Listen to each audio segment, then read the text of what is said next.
Sepik River snakes its way through Papua New Guinea, pouring life into the landscape. It's the main artery of one of the most pristine freshwater basins on the planet. The river, the lake, and the forest, they're all connected. It's the lifeblood of the people. There's wildlife here you won't find anywhere else on Earth. Rainforests as far as the eye can see, and 50,000 years of living culture.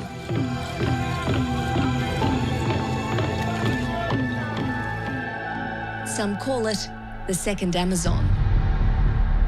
But like the Amazon, the Sepik has become a battleground.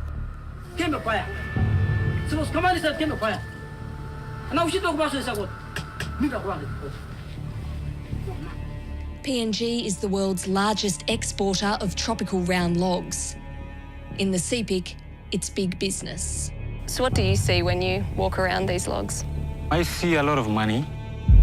And the plan for a huge mine and hydroelectric dam is dividing Sepik people from the mountains to the sea. That little cap there, that's where they're going to pull that dam. Put it in the mountains and then flood back this way. People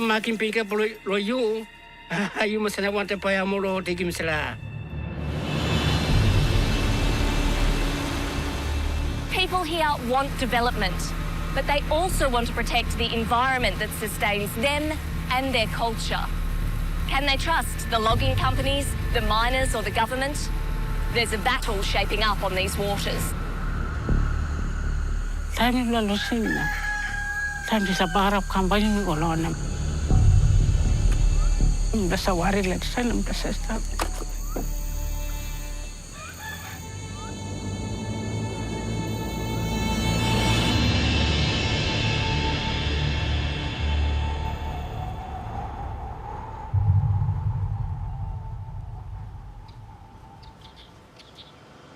I'm waiting for a plane that will take us deep into the jungle. When I started as the correspondent here, I heard stories of conflict in the far reaches of the Sepik. A controversial mine proposal, claims of a logging land grab, police brutality, even killings. But people didn't want to go on record. Since then, my colleague Tekla and I have tried to get first-hand accounts, but it's tough. Communications upriver are patchy at best. Now, we've finally got a way in. We've made contact with a local landowner called Luke Amiel. He's encouraged us to come and see for ourselves. We're not sure what to expect. All we've got is Luke's phone number and a mark on the map for the Adwaki airstrip.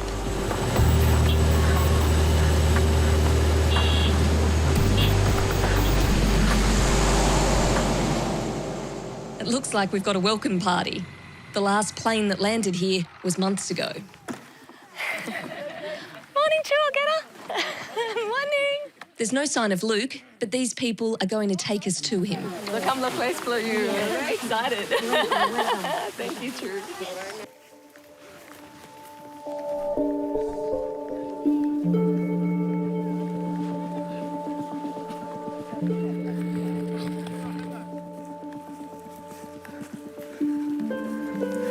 Gonna get burnt. I'm not built for PNG sun.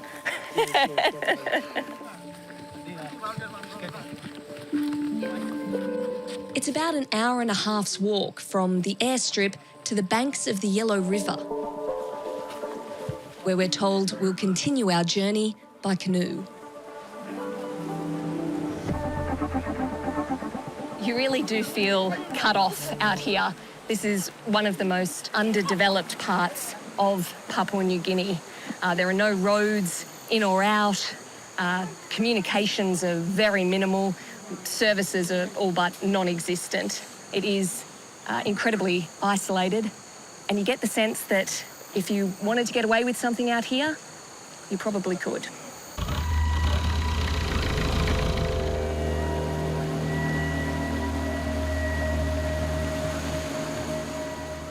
This is the heart of the upper Sepik Basin, an untamed wilderness of marshlands, waterways, and hundreds of species of trees. But it's giants like these that are most prized by the loggers. We're on the Yellow River, which is one of the tributaries that feeds into the mighty Sepik. It's also the western boundary of a massive and controversial logging area.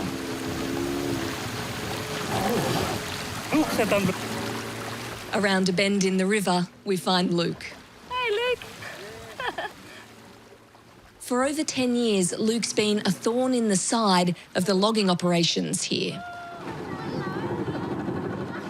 Luke. Natalie. He says he never gave consent for logging and he wants it to stop. Luke claims the company brings police here and he says they intimidate landowners who oppose the logging. Me no like logging. Logging activities embarrass more environments. Company na policy abuse him. Human rights plan a welfare plan layer. Luke's gone to the authorities and his local MP, but he says they're not listening. Now he's rallied landowners for a meeting with a law firm from Port Moresby, hoping their claims will finally be heard.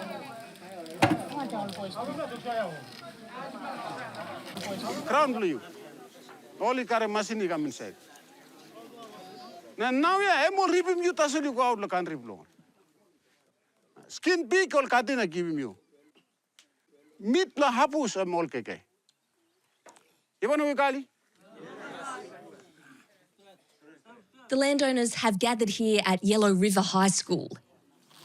Some have walked for 5 days. Because me blow by in China, Tingima. Now all is the line. How only come resource you mean, all will be you me. You make and try all get the best. Environmental lawyer Arthur Dahlia and his team travelled 2 days by road and river to be here. Luke's complaint convinced them to come. They're here to see who else will step forward. Me like you must buy the one big plan lol.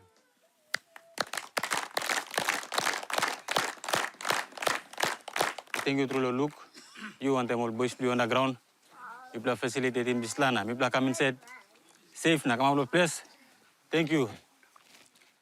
Arthur works for Cellcore, the Centre for Environmental Law and Community Rights, an NGO that represents traditional landowners. Me play identify more potential plaintiff. If it means by me go to court na dislagain. You play ken sanap na tok tulo distana. Me play narim. I'm alright. I'm alright.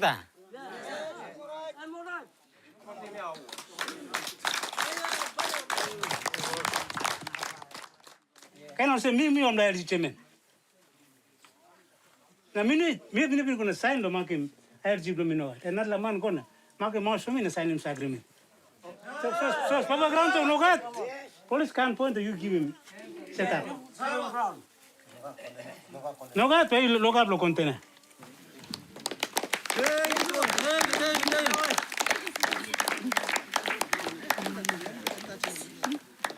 Policeman come na suti manatin na kon ba evidence. Through the prostration the project him stop finish. One starting policeman make him so many years ago finish. Middle change the big bag will pay finish. Now all this time. Cross come on kill. Come on when stop mo. Suppose come on stop it. Me to share ibla. All maglumi stop it sell over. Me wait stop. Paglar kemba pa. Ibla rim kill. Kemba pa. Suppose come on stop kemba pa. Now she talk about this agot. Me talk about it.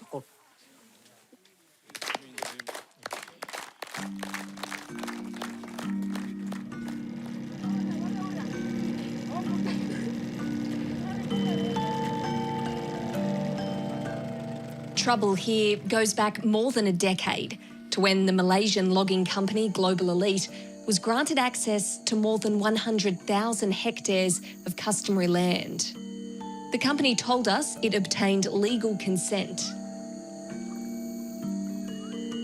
The type of lease it was given, called an SABL, is not a logging lease.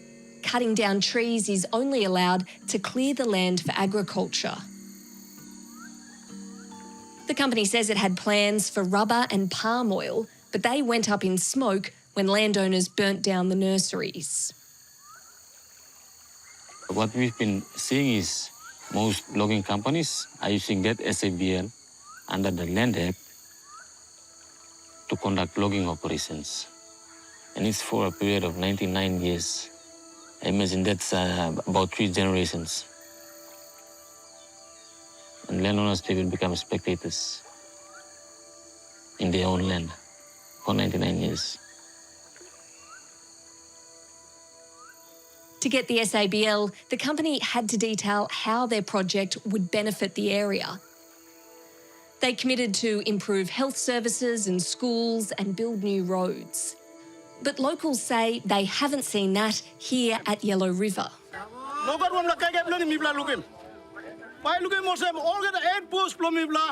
School, primary schools, elementary schools, since 10 years now. 10 years in operation is stop.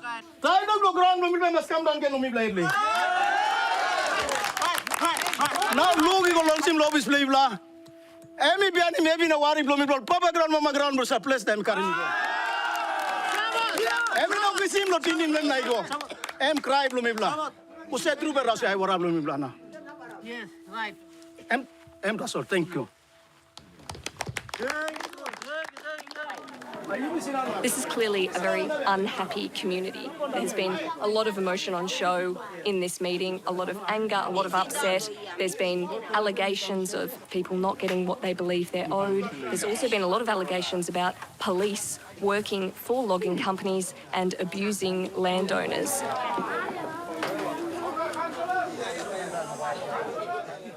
Luke has his own story of police violence.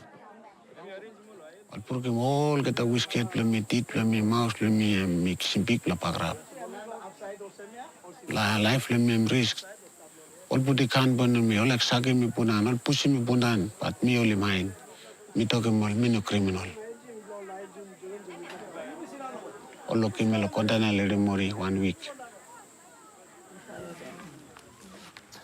Because all been open fire na bullet kisi mall community na sa ipla market.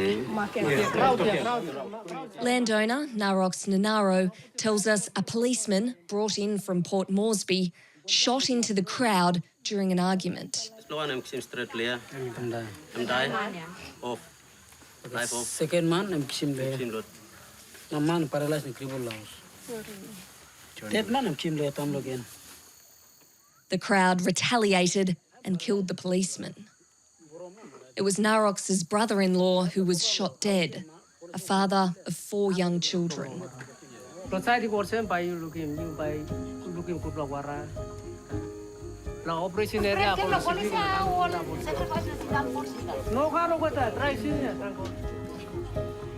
We've confirmed that Global Elite has been bringing officers in and paying for their food and accommodation. The company says it has an arrangement with PNG Police and it denies they're intimidating landowners. But we've been able to get a hold of the police commissioner and he tells us he's banned deployments that support logging operations. He says the officer involved in the shooting should never have been here and he wants anyone with a complaint to come to him. We've also seen a confidential report from PNG Defence that backs up claims of police using a shipping container as a jail cell and that warns logging companies are, quote, using police to bulldoze over the rights of landowners.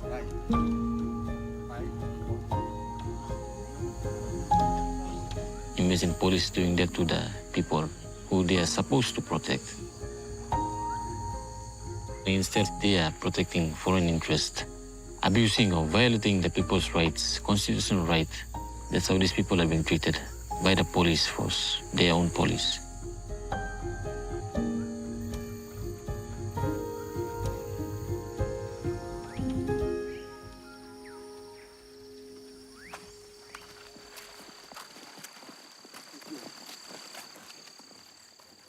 Armed with what they've heard from the meeting, Arthur and his team press on with the mission.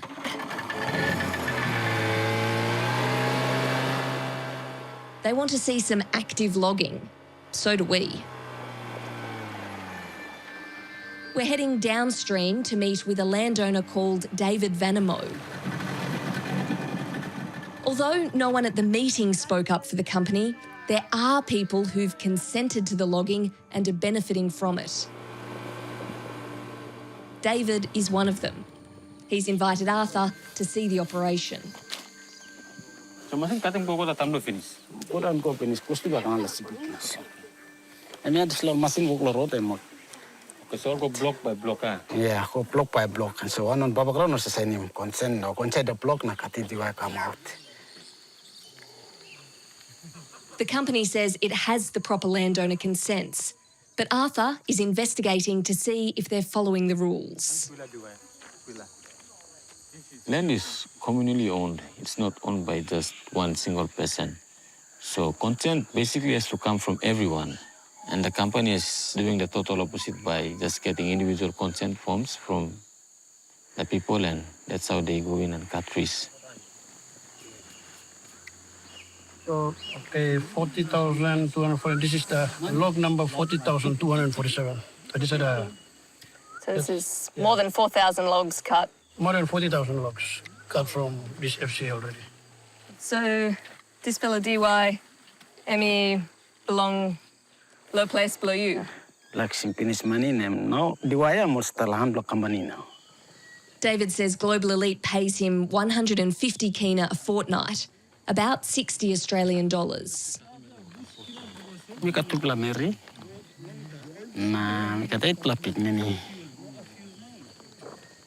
So school fee all narbla triple all 150 la 11 piknini. So mi sa pem la 1 fortnight la school fee la so 1 la fortnight mi pem la narbla pikni la fortnight mi pem la narbla pikni. Mi pla dislam mi pla ware mi pla ting pagrabim maring resources masani lawaran environment pagrab planti something en pagrab inis system lo all people to mena senis na you mistap la nara plus system na you mistala money.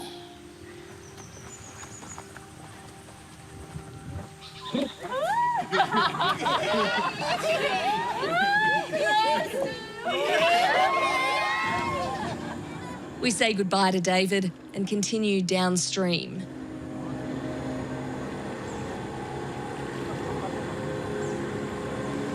So we're just coming up to the Sepik River. This is where the two rivers join.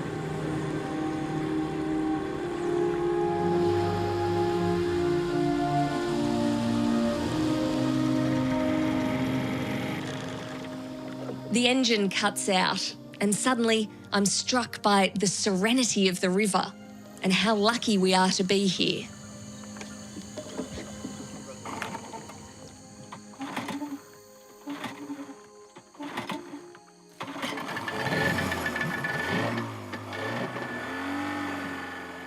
Then the motor kicks back in and we're on our way again. We're going to Global Elite's port at Elamuli, where the logs from Yellow River are loaded onto the barges and transported down the Sepik. It's the last stop on Arthur's journey. This is the log one. This is Elamuli. These logs will be sent overseas, mostly to China, where they'll be milled into things like floorboards. So what do you see when you walk around these logs? I see a lot of money, but I've been to the villages where these logs come from to see things like that. I am sad and I feel for them, so I will try as much as possible with my team and the organization. We will see how we can assist them in our capacity.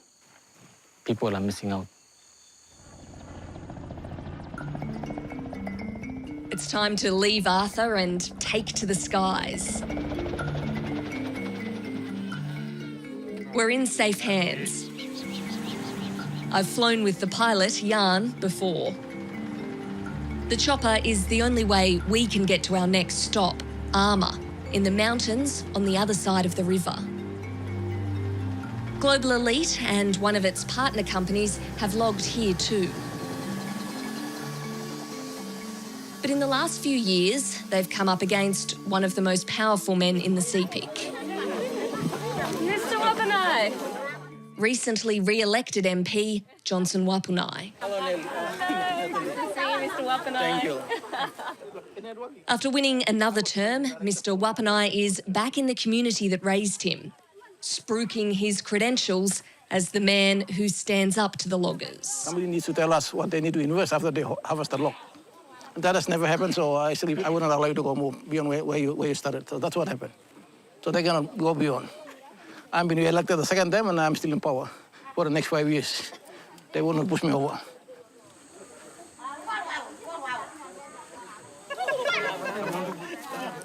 In the afterglow of re-election, Mr. Wapunai is riding high. But there's pressure on him to deliver.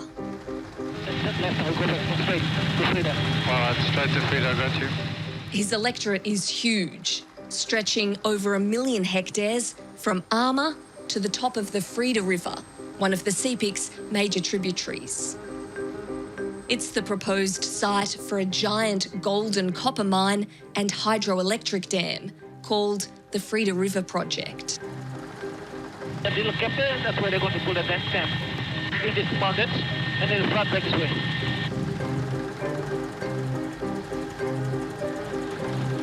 Welcome to Freda Airstrip, guys.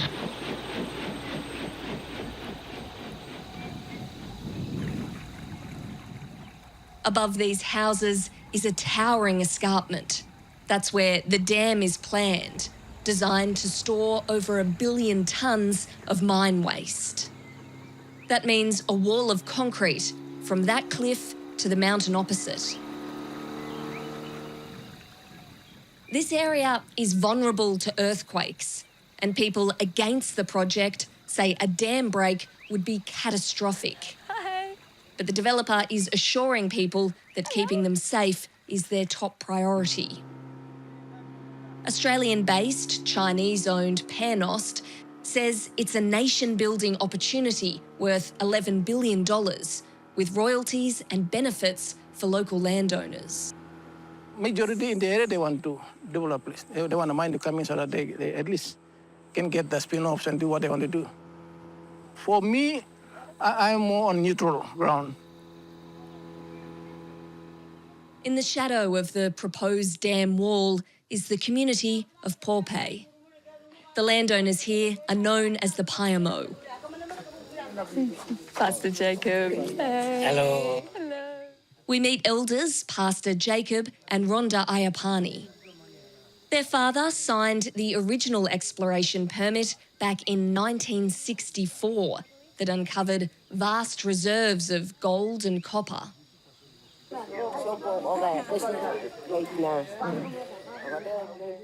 Now, the application to start mining is in play. They want to make sure they get their share. Prita man masiko hate. Ibu pera. Prita man masiko hate. People something government Pacific mas look saplo. Siratim payamo tribe. I'm heavy. People making pick up lo you. You must not want to payamo lo take him sala. There's been disagreement over who the primary landowners are, and the Payamo are calling on Johnson Wapunai to make sure they're properly recognised. Na me talking Johnson. Me pula puskan ke lain.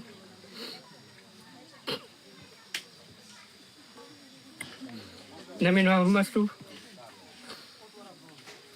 Pada mo to ko yes ka mani ko yes luk.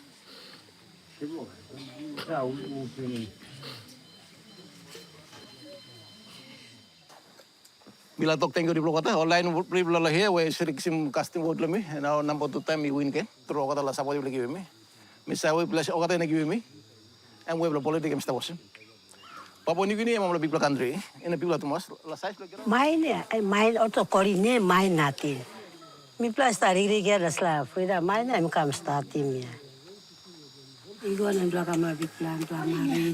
Na pigin ni bla ken mari. Na karim pigin na bla ka wal tumbuna.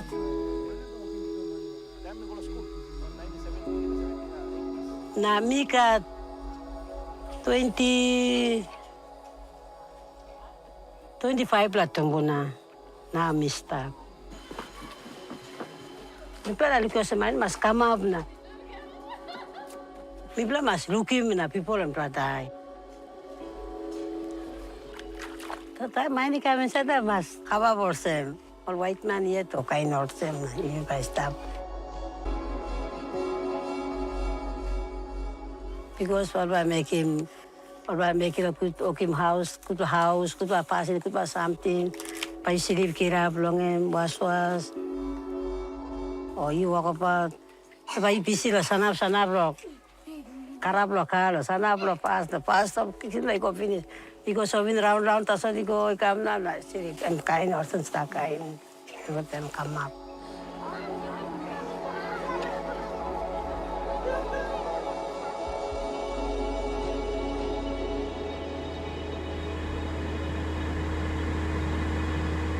Mi film time you on top lo Sepik wara. Time run until Sepik mi film masa mama belum istrem look out to me. Na give me kai, give me wara so me can drink that wara. Me na pain sick. Everything comes from the river. Yeah.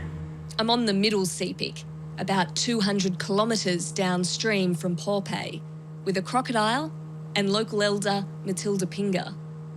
She worries what could happen if the Frida River project goes ahead. Oh, got a voice plang bagal silim mob na ground na balawol. Na badis la kain ground na bamda na blocking garden. Or something badai. Clans from the area are gathering at Corrigu village for a celebration of the traditional food and culture of the area.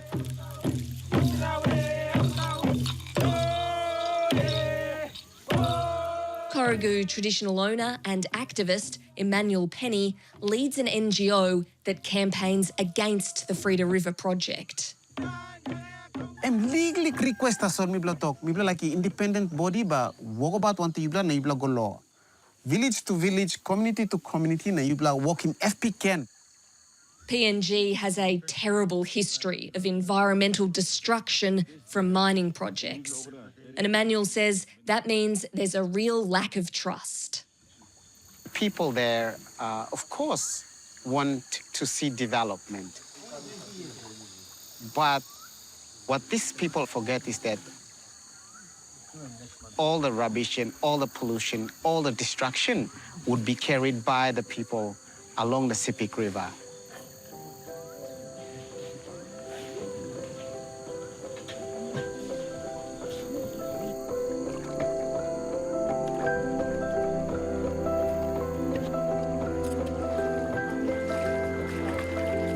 Me go check la round wara sa me free. Mr. La freedom blomi.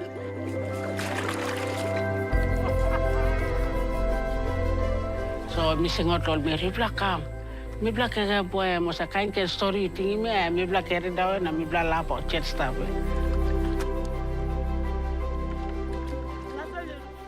Me worry lo sa babi lusim. Sinan silip blami. La golo no bla life. Time bla lusim na. Time di sa parap kampanye mi golo na ma. Time di sa mi sa worry la sa lam sa stuff.